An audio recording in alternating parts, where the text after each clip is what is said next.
નમસ્કાર મિત્રો, good morning, જય શ્રી કૃષ્ણ. નવા વિડીયો સાથે તમારી સમક્ષ હું આજે આવી છું. મારા દરેક વિડીયોને લાઈક શેર કરવા બદલ તમારો ખૂબ આભાર.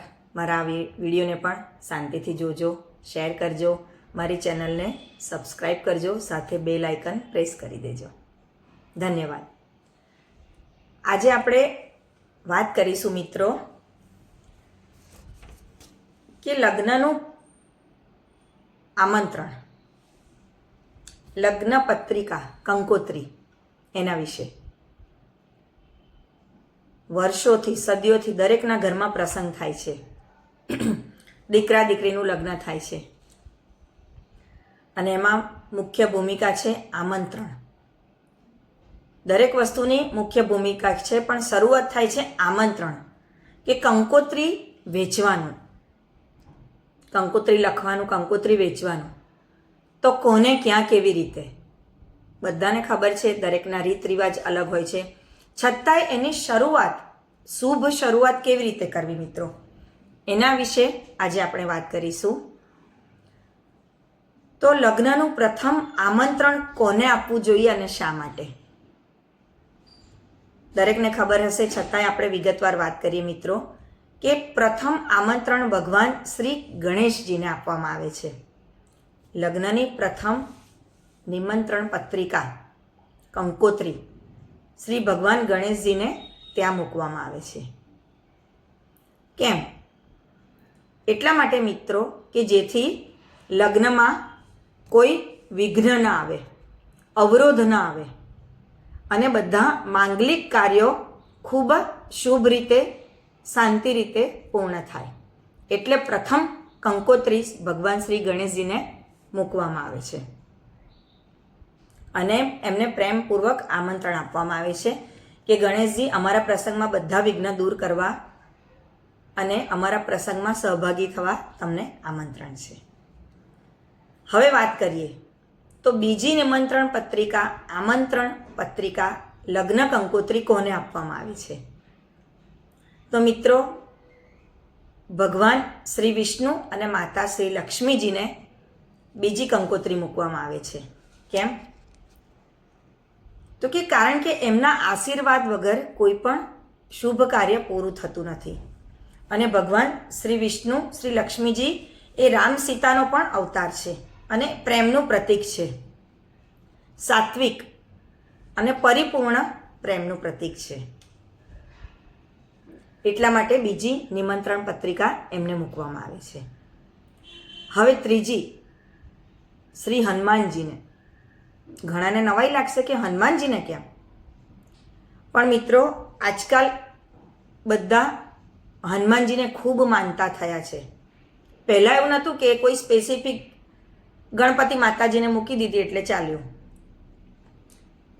પણ હનુમાનજીને કેમ? હનુમાનજી તો બાલ બ્રહ્મચારી છે, પણ એમને ત્યાં લગ્નનું નિમંત્રણ કેમ મિત્રો?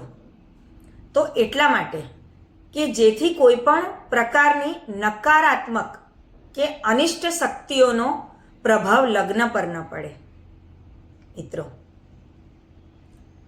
કારણ કે આજકાલ નકારાત્મકતા, દુશ્મનો, વિરુદ્ધાર્થી કર્મ, દુષ્પ્રભાવ, અનિષ્ટ, એ બધી શક્તિઓનો અસર આપણા સારા પ્રસંગ પર ન થાય, એના માટે શ્રી હનુમાનજીને આમંત્રણ આપવામાં આવે છે. હવે વાત કરીએ મિત્ર, ચોથી કંકોત્રી કોને મૂકવામાં આવે છે? તો કુળદેવી અથવા આપણા કુળદેવતાને ત્યાં. દરેકના કુટુંબમાં એક કુળદેવી હોય અથવા કુળદેવતા હોય. કેમ? તો કે જે આખા કુટુંબનું રક્ષણ કરે અને પરિવારની સુખ શાંતિને જાળવી રાખે. એટલા માટે આપણા કુળના દેવી કે દેવતાઓને ત્યાં નિમંત્રણ આપવામાં આવે છે. હવે મિત્રો વાત કરીએ પિતૃઓને અથવા વૃક્ષ નીચે, પીપળાના વૃક્ષ નીચે. કેમ? ઘણા લોકો મૂકે છે, પણ એનું સાચું કારણ એ છે કે પિતૃઓના આશીર્વાદથી ઘર અને પરિવાર પર હંમેશા કૃપા બની રહે અને આપણા પ્રસંગો ખૂબ શાંતિથી, કોઈ વિઘ્ન વગર અને એમના આશીર્વાદથી સુખરૂપે પરિપૂર્ણ થાય. એટલે પિતૃઓને આશીર્વાદ લેવા માટે અને આપણા પ્રસંગને સારી રીતે પાર પાડવા માટે પીપળાના વૃક્ષ નીચે કંકોત્રી મૂકવામાં આવે છે. હવે છઠ્ઠું, મામાના ઘરે. ખુશ થઈ ગયા ને બધા? મામાના ઘરે ભાઈ મોસાળું આવવાનું છે અને આપણા બીજું કુટુંબ જે મુખ્ય ઘર કહેવાય એટલે મામાનું ઘર, જ્યાં આપણે નાનપણથી જતા હોય, આપણી ખૂબ સુમધુર પળો યાદો ત્યાં જોડાયેલી હોય, ખૂબ લાગણી સાથે આપણે ત્યાં જોડાયેલા હોય મામાના ઘરે મોસાળમાં. કારણ કે મામાનું ઘર ખૂબ મામાનું સ્થાન ખૂબ મહત્વનું હોય છે અને લગ્નની શરૂઆત એમની મંજૂરી અને સહભાગીતાથી જોડાયેલી છે. એટલે મામાના ઘરે ખૂબ આદર અને સત્કાર સાથે કંકોત્રી આપવામાં આવે છે અને એમને નિમંત્રણ આપીને કહેવામાં આવે છે કે સહકુટુંબ બધા પધારજો. હવે વાત થઈ 7મી, તો ક્યાં? મંદિરમાં.